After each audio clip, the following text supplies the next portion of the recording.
Hello students, good evening. Today in dimensional analysis we have discussed the important concepts of dimensional formulas और कुछ कुछ concepts करने के बाद कुछ न्यूमेरिकल्स भी अभी हमने किए हैं. अब हम लोग कुछ प्रीवियस ईयर्स के क्वेश्चंस अभी हम लोग ले रहे हैं. Just take a screenshot quickly so that I will be rubbing all these and solving each of these, है ना. तो अभी आप पहले स्क्रीनशॉट ले लो जल्दी से. अब इसमें सबसे पहला जो क्वेश्चन अभी हम लोग ले रहे हैं फोर्थ क्वेश्चन ले रहे हैं क्योंकि सबसे इजी है. फोर्थ क्वेश्चन में अभी हम लोग प्रिंसिपल ऑफ डायमेंशनल होमोजेनिटी का यूज करेंगे. प्रिंसिपल ऑफ डायमेंशनल होमोजेनिटी में अभी हम लोग क्या बोलेंगे बच्चों, ये वेलोसिटी का रिलेशन है.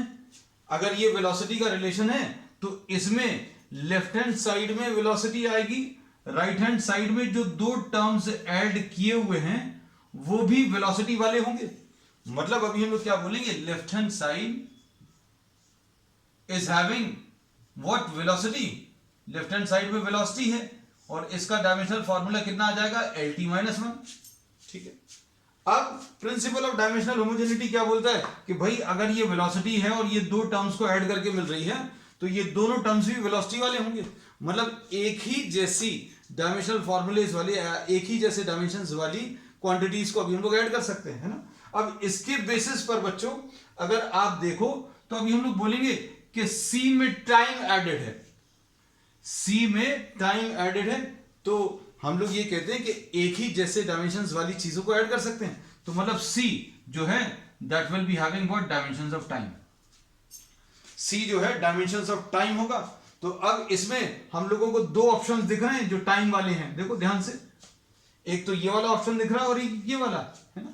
अब हम लोग आगे चलते हैं. अब इसमें अगला जो दिया हुआ है लेफ्ट हैंड साइड में, अभी हम लोगों ने बोला डायमेंशंस ऑफ क्या, वेलोसिटी है. तो राइट हैंड साइड में भी आपको वेलोसिटी के डायमेंशन होंगे. मतलब अभी हम लोग क्या बोलेंगे, AT ये LT-1 के बराबर होगा और B upon T plus C ये भी वेलोसिटी के बराबर होगा. रीजन क्या है, हम लोगों ने बोला कि लेफ्ट हैंड साइड पर अगर वेलोसिटी आ रही तो ये दो टर्म्स को ऐड करके मिल रही है, ये वाला टर्म और ये वाला टर्म. तो ये दोनों टर्म्स भी वेलोसिटी होंगे क्योंकि वेलोसिटी अगर कहीं पर आंसर में आ रहा है ये कुछ मीटर्स पर सेकंड है तो ये भी कुछ मीटर्स पर सेकंड होगा और ये भी कुछ मीटर्स पर सेकंड. एक जैसी क्वांटिटीज ही ऐड हो सकती हैं. तो अब हम लोग क्या बोलेंगे बच्चों, देखो इसमें इसके बेसिस पर A अभी हम लोग बोलेंगे LT-1 अपॉन T आ जाएगा जो कि क्या बन जाएगा, LT-2, है ना. तो इसके बेसिस पर अभी हम लोग बोलेंगे A के डायमेंशंस आ गए जो कि इससे मैच कर रहे हैं और C के डायमेंशंस किसके थे, C के डायमेंशंस टाइम के थे. ये अभी हम पहले ही बता चुके. तो इसका जो फर्स्ट ऑप्शन है वो आंसर में होगा. अब कोई ये बोलेगा कि भाई B के, तो B के निकालने की जरूरत ही नहीं है, आपका काम वैसे ही चल गया है तो अभी आप वैसे भी जरूरत नहीं है. लेकिन अगर किसी को ऐसा लगता है तो अभी आप इसको सॉल्व कर लीजिए. किसको, B अपॉन टाइम है, B अपॉन टाइम ये LT-1 के बराबर है. और अगर आप इसमें टाइम का मल्टीप्लीकेशन करोगे बच्चों, अगर इसमें टाइम का मल्टीप्लीकेशन करोगे तो टाइम और टाइम कैंसिल हो जाएगा. तो B के डायमेंशंस किसके आ जाएंगे, लेंथ के आ जाएंगे. तो ये देखो B के डायमेंशंस लेंथ के हैं, है ना. तो सबसे पहले अभी हम लोगों ने फोर्थ क्वेश्चन कर लिया. इजी भी था और थोड़ी अब इससे स्पेस भी बन जाएगी, है ना. So now will be having some space to solve the problems. क्योंकि अभी आपको क्वेश्चन भी सामने रखना बच्चों और सॉल्व भी करना है. तो अभी हमने सबसे इजी वाला प्रॉब्लम सबसे पहले ले लिया. ठीक है. नेक्स्ट, अब इसके बाद क्वेश्चन नंबर 1 ले रहे हैं, है ना. इसके लिए सबसे ज्यादा जगह चाहिए पड़ेगी क्वेश्चन नंबर 3 के लिए. तो थोड़ी सी स्पेस हो जाए बच्चों, उसके बाद अभी हम लोग इसको सॉल्व करेंगे, है ना. अब इसमें देखो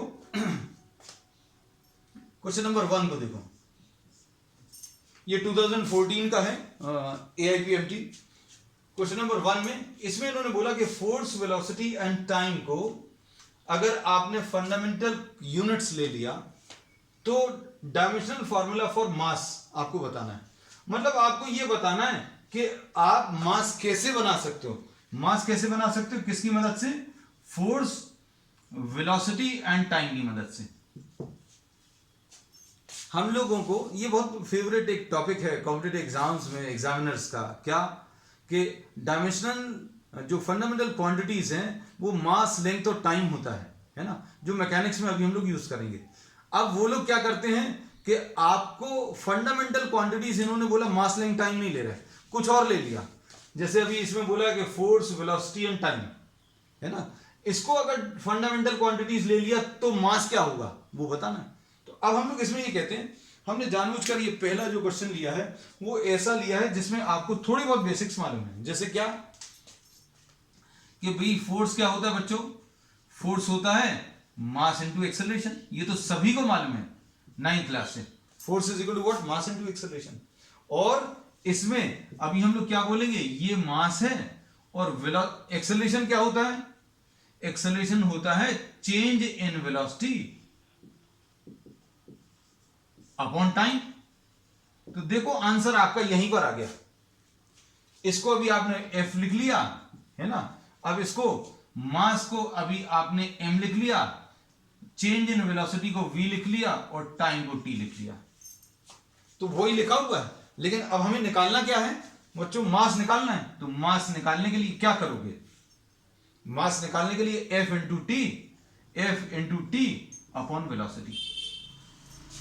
बस F into T upon velocity, मतलब अगर आप देखो तो कौन सा है, ये एफ तो आ ही जाएगा, वेलोसिटी के ऊपर -1 आ जाएगा और टी के ऊपर 1 आ जाएगा। देखो जरा कौन सा वाला प्रॉब्लम है, कौन सा वाला सोल्यूशन है।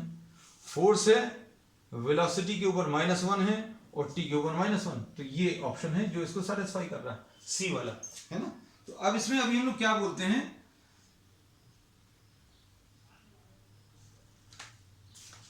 अच्छा टी टू द पावर 1 है, sorry T to the power -1 नहीं है, टी टू द पावर 1, हमें टी टू द पावर -1 दिख रहा था ये, T to the power 1, so D is the correct option.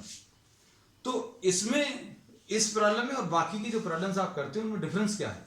हम लोग अभी तक जो कुछ भी किए थे उनमें क्या किया था, कुछ फंडामेंटल क्वांटिटीज अभी हमने बता दी थी, मास, लेंथ, टाइम, और उनके टर्म्स में फोर्स निकाला था, फोर्स भी निकाला था, एक्सेलरेशन, सारी चीजें निकाली थी। लेकिन अब क्वेश्चन में ये देखो तीनों क्वेश्चन इसी टाइप के, किस टाइप के, कि इन्होंने फंडामेंटल क्वांटिटीज यहां पर फोर्स, वेलोसिटी और टाइम को ले लिया और किसका निकालने को बोल दिया, मास का। अब यहां पर एनर्जी, वेलोसिटी और टाइम को फंडामेंटल क्वांटिटीज बोला है और सरफेस टेंशन निकालने को बोला है ना। तो अब हम लोग ये कहते हैं कि आपको ये तो एक रिलेशन था जो बहुत सिंपल था, कौन सा बच्चों, force is equal to mass into acceleration वाला। अब इन सब में क्या करोगे, तो इसके लिए अभी हम एक नया मेथड बता दे रहे हैं, है ना। तो अभी सबसे पहले अभी हम लोग फर्स्ट क्वेश्चन को फिर से करके दिखा रहे हैं, लेकिन एक दूसरे तरीके से। So you can just have a screenshot quickly of the solution of the first problem, है ना, by this method, and we will be discussing an alternate method, है ना। alternate method भी बिल्कुल वैसे ही है जैसा अभी हम लोग पिछली क्लासेस में डिस्कस किए हैं, है ना। तो अब देखो इन्होंने क्या बोला है, अच्छे से सुनना।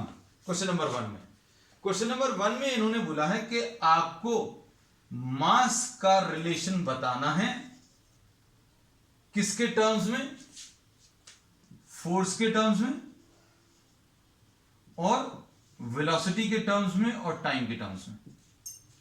मतलब फोर्स, मास जो है एक ऐसी क्वांटिटी है जो किस किस के ऊपर डिपेंड कर रही है, फोर्स के ऊपर, वेलोसिटी के ऊपर और टाइम के ऊपर, है ना। अब करने का तरीका क्या है, हम लोगों को मालूम है कैसे करेंगे इसको।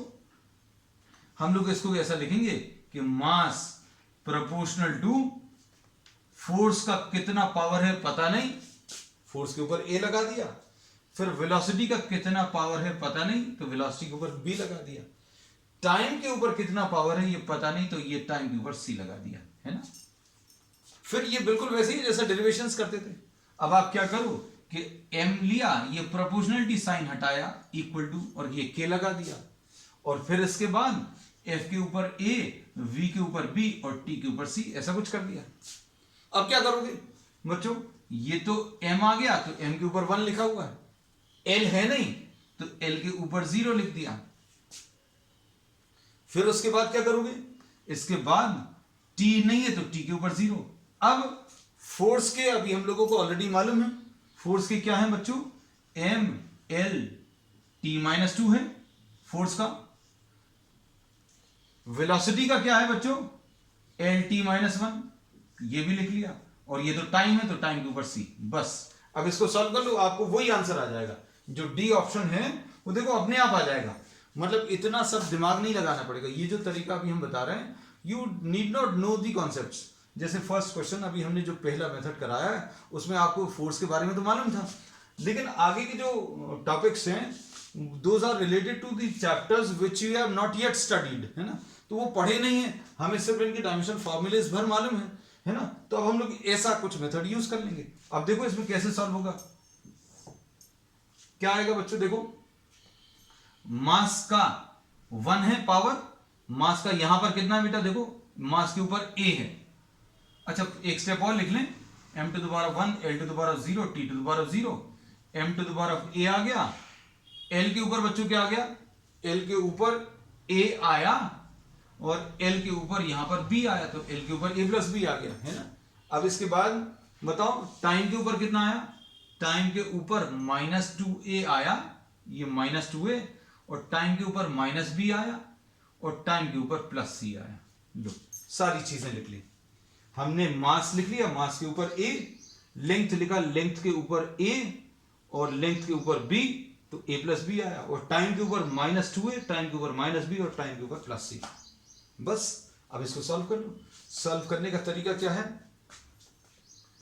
a की वैल्यू 1 आ गई, a की वैल्यू 1 आ गई, ठीक। कैसे, मास के पावर्स कंपेयर कर लिए, फिर उसके बाद क्या करोगे, लेंथ के पावर्स कंपेयर करो, लेंथ का पावर यहां पर 0 है और लेंथ का पावर यहां पर a प्लस b है, ठीक। अब इससे क्या मिलेगा बच्चों, b की वैल्यू -a, यानी b की वैल्यू -a, यानी b की वैल्यू -1। कई बार आपको ऐसा होता है कि आप सिर्फ एक आध दो ही स्टेप्स अगर सॉल्व करोगे तो आंसर आपको पता चल जाता है।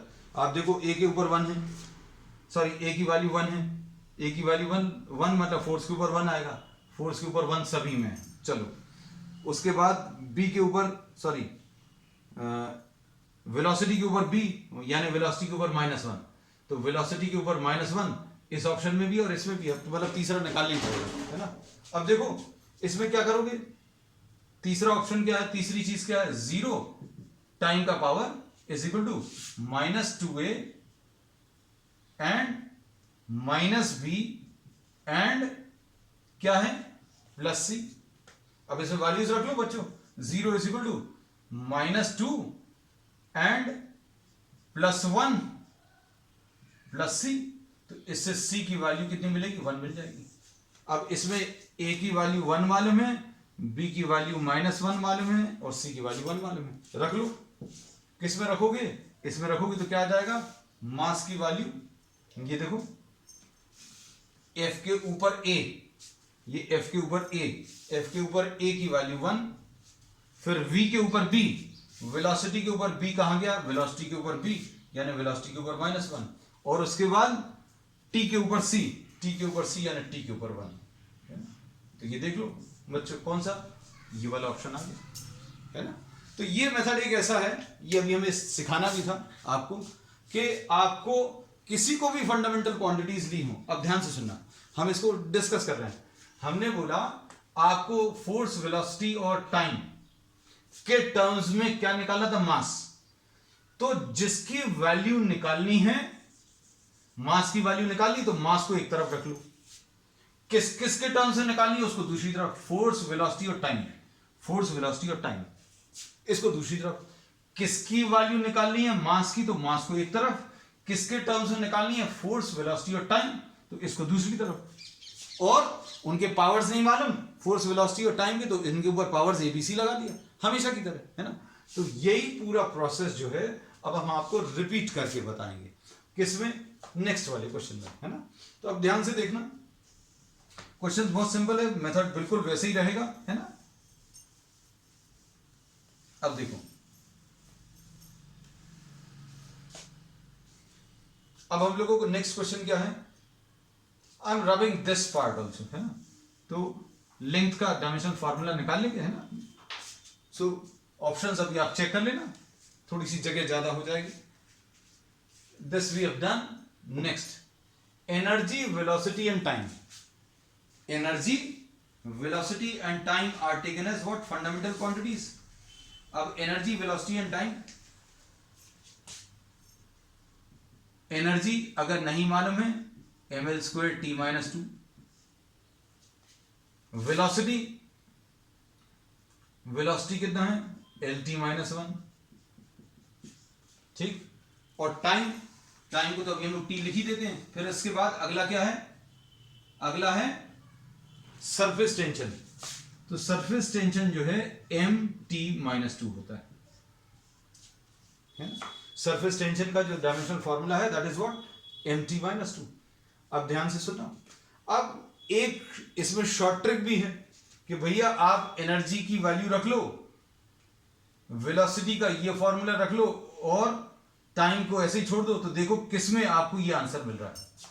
This is called what the method of reverse check, इसको मेथड ऑफ रिवर्स चेक बोलते हैं।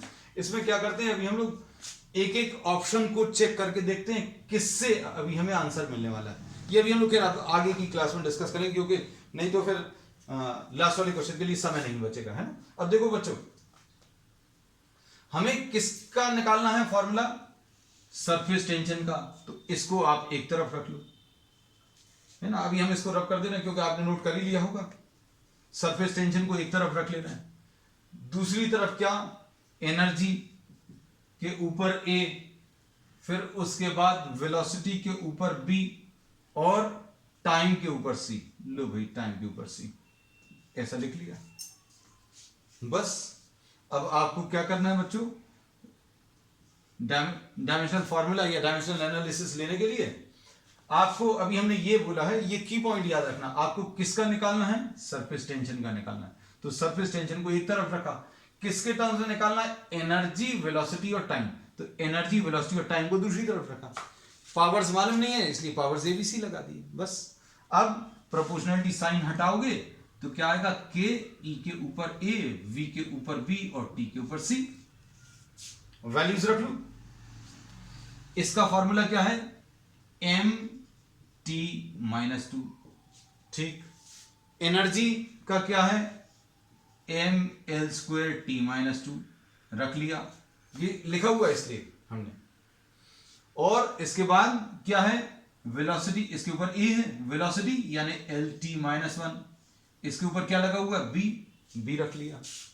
उसके बाद टाइम, तो टाइम कुछ नहीं होता, ये टाइम को t लिख दिया, बस खत्म। अब बच्चों क्या करोगे, इसमें दोनों तरफ के पावर्स को कंपेयर कर दो। अब चूंकि ये सारी वैल्यूज अभी हम लिख चुके हैं यहां पर, अब रब कर सकते हैं, क्योंकि एनर्जी का ये लिखा हुआ है, वेलोसिटी का ये लिखा हुआ है और सरफेस टेंशन का ये लिखा है ना। So I am rubbing this part. अब देखो ये कितना आ जाएगा, m1l है नहीं इसलिए 0 लगा दिया, और उसके बाद क्या है, t-2, ठीक। अब इसके बाद बच्चों क्या आएगा, यहां पर m के ऊपर देखो ध्यान से, m के ऊपर a है, m के ऊपर a है, m और तो कहीं नहीं है। फिर l देखो कहां कहां पर है, l यहां पर है, यहां पर है। l के ऊपर कितना है, 2a है, l के ऊपर 2 है और ऊपर a लगा है, तो l के ऊपर 2a आ जाएगा। और यहां पर क्या है, l के ऊपर b है, तो l के ऊपर 2a + b आ जाएगा। और फिर टाइम के ऊपर क्या आएगा, टाइम के ऊपर -2a है, टाइम के ऊपर -2a है और टाइम के ऊपर c है, ऐसे कुछ आ गया। अब इसके बाद लेफ्ट साइड में क्या है, लेफ्ट साइड में m1l0 सॉरी ये लिखा हुआ m1l0 t-2। अब क्या करो, कंपेयर कर दो पावर्स को, a की वैल्यू 1 आ गई, m के पावर्स को अगर कंपेयर किया तो कितना आ जाएगा बच्चों,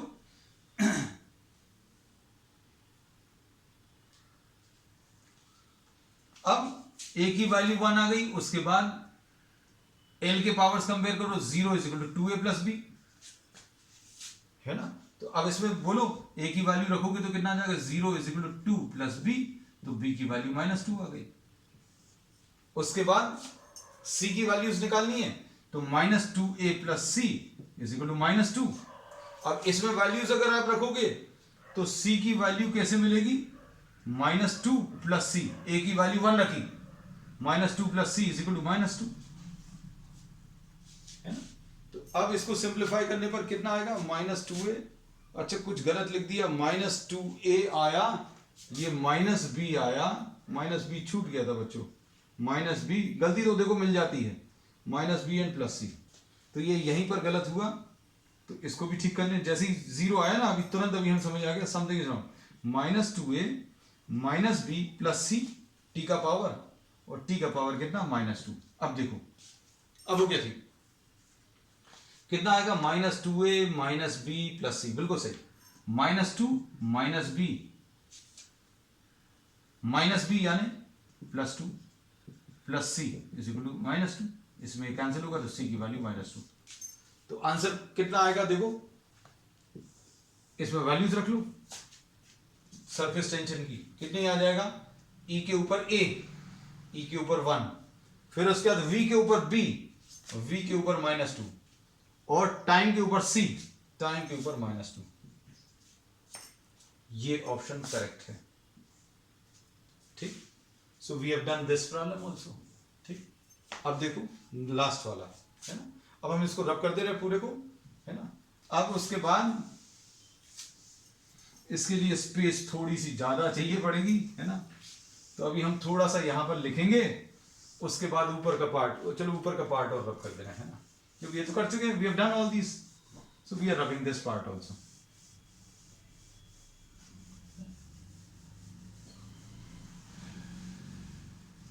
अब देखो इसमें किसका निकालना है, डायमेंशनल फॉर्मूला फॉर लेंथ निकालना है ना, तो लेंथ को एक तरफ रख लो, किसके टर्म्स में निकालना है, इसको निकालना है h के टर्म्स में, और c के टर्म्स में, और किसके टर्म्स में, g के टर्म्स में। तो इनके ऊपर अभी हम लोग क्या करेंगे, L प्रोपोर्शनल टू लिख देंगे, जिसकी वैल्यू निकालनी है उसको एक तरफ लिखा, किसके टर्म्स में निकालनी है, h के टर्म्स में, और c के टर्म्स में, और किसके टर्म्स में, g के टर्म्स में, है ना। तो अब हम लोगों ने इनको दूसरी तरफ लिखा, तो अब हम लोग इसमें क्या कर रहे हैं बच्चों, p q एंड r लिख दिया, abc नहीं लिखा बच्चों, abc क्यों नहीं लिखा बताओ जरा, abc अभी हम लोगों ने इसलिए नहीं लिखा क्योंकि इसमें ऑलरेडी एक c दिया हुआ है ना, so we are not taking what, we are not taking c, ठीक। अब इसे प्लैंक्स कांस्टेंट का डायमेंशनल फॉर्मूला ml² t-1 होता है शायद, ml² t-1, फिर उसके बाद ग्रेविटेशनल कांस्टेंट, ये कितना था, m-1,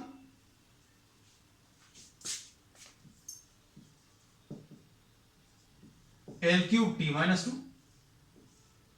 h ml² t-1। ये फॉर्मूलेज अभी हमने इसलिए लिख दिए क्योंकि मतलब हमें ऐसा लगता है कि शायद अभी याद नहीं हुए होंगे, कोई दिक्कत नहीं। बस अब क्या करना है,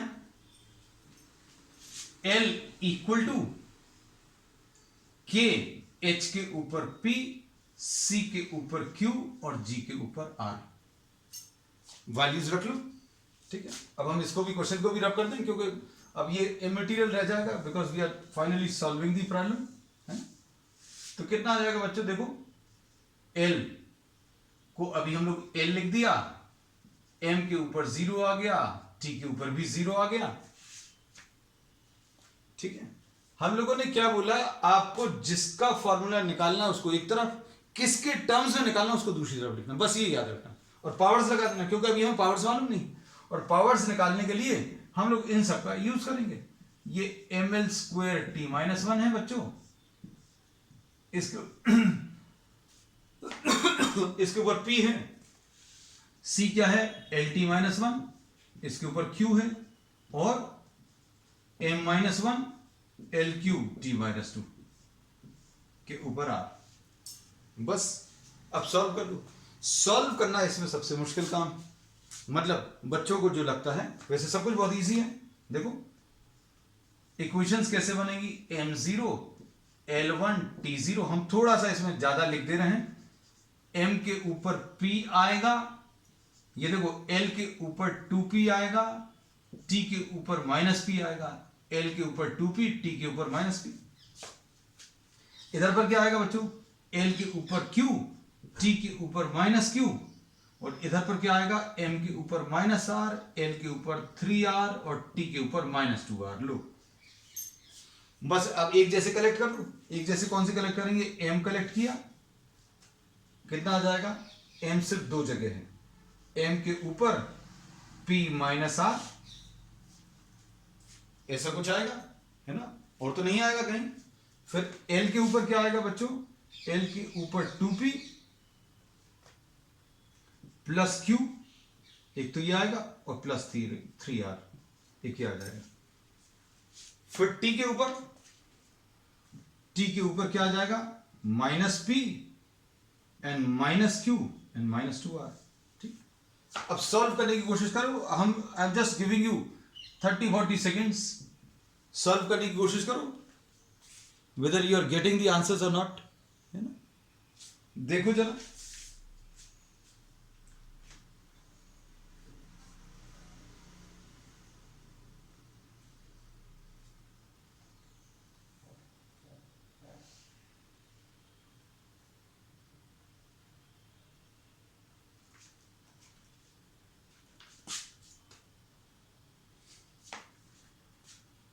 अगर आप टर्म्स को देखें तो m के ऊपर पावर 0 है, p माइनस r।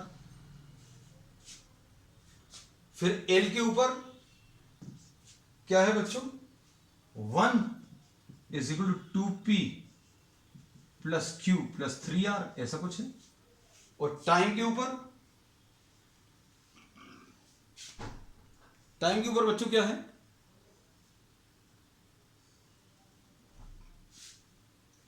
टाइम के ऊपर 0 is equal to minus p minus q and minus 2r।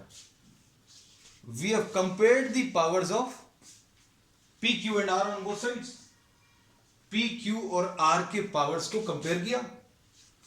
अब m का पावर 0, इधर p माइनस r, l का power 1, 2p plus q plus 3r, और टाइम का 0 is equal to minus p minus q and minus 2r, है ना। अब इन दोनों इक्वेशंस को अगर आप ऐड करोगे बच्चों, देखो क्या मिलेगा, ये और ये कैंसिल होगा, 1 is equal to p plus r आ जाएगा। 1 is equal to p plus r आ गया, और p माइनस r की वैल्यू 0 है। अब इससे काम बहुत आसान हो जाएगा, क्या, दोनों को आप ऐड करो तो क्या आएगा, 2p इज इक्वल टू 1 आएगा, तो p की वैल्यू कितनी, 1/2। अब p की वैल्यू 1/2 आप इसमें रखो